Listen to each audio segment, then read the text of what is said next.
Hello, kids. Have you heard of a little man with a very big secret? Today's story is all about him, Rumpelstiltskin. Can a clever queen figure out his name and save her baby? Or will the tricky little man win? Get ready for a tale full of mystery and fun twists in Rumpelstiltskin. Rumpelstiltskin. Once there was a miller who was poor but who had a beautiful daughter. Now it happened that he had to go and speak to the king, and in order to make himself appear important, he said to him, "I have a daughter who can spin straw into gold." The king said to the miller, "That is an art which pleases me well. If your daughter is as clever as you say, bring her tomorrow to my palace, and I will try what she can do."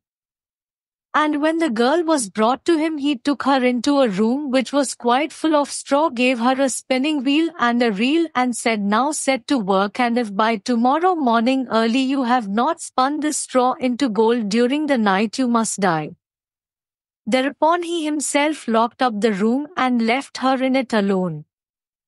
So there sat the poor miller's daughter, and for her life could not tell what to do. She had no idea how straw could be spun into gold, and she grew more and more miserable until at last she began to weep. But all at once the door opened, and in came a little man and said, "Good evening, Mistress Miller. Why are you crying so?" "Alas," answered the girl, "I have to spin straw into gold, and I do not know how to do it." "What will you give me," said the mannequin, "if I do it for you?" "My necklace," said the girl. The little man took the necklace, seated himself in front of the wheel, and whirr 3 turns, and the reel was full. Then he put on another, and whirr 3 times round, and the second was full too. And so it went on until the morning, when all the straw was spun, and all the reels were full of gold. By daybreak the king was already there, and when he saw the gold he was astonished and delighted. But his heart became only more greedy. He had the miller's daughter taken into another room full of straw which was much larger, and commanded her to spin that also in one night if she valued her life. The girl knew not how to help herself, and was crying.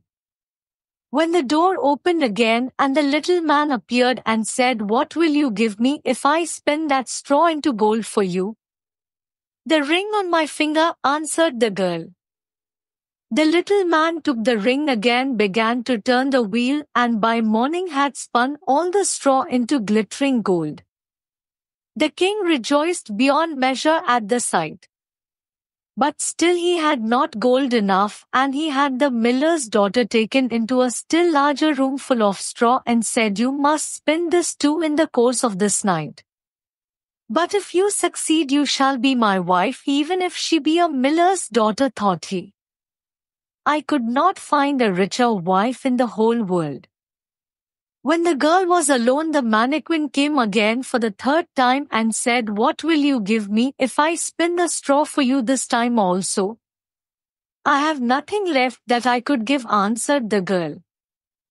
"Then promise me, if you should become queen, to give me your first child."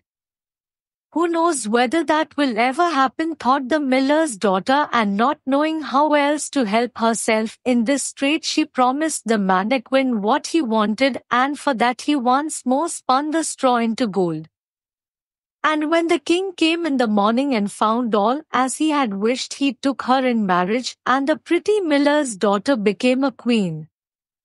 A year after, she had a beautiful child, and she never gave a thought to the mannequin. But suddenly he came into her room and said, "Now give me what you promised." The queen was horror-struck and offered the mannequin all the riches of the kingdom if he would leave her child. But the mannequin said, "No, something that is living is dearer to me than all the treasures in the world." Then the queen began to weep and cry so that the mannequin pitied her.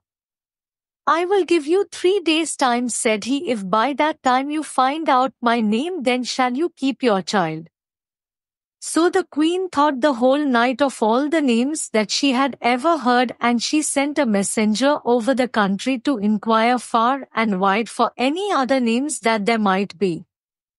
When the mannequin came the next day, she began with Caspar, Melchior, Balthazar, and said all the names she knew one after another.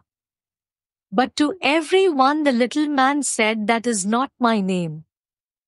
On the second day she had inquiries made into the neighborhood as to the names of the people there, and she repeated to the mannequin the most uncommon and curious, "Perhaps your name is Short Ribs or Sheepshanks or Laceleg."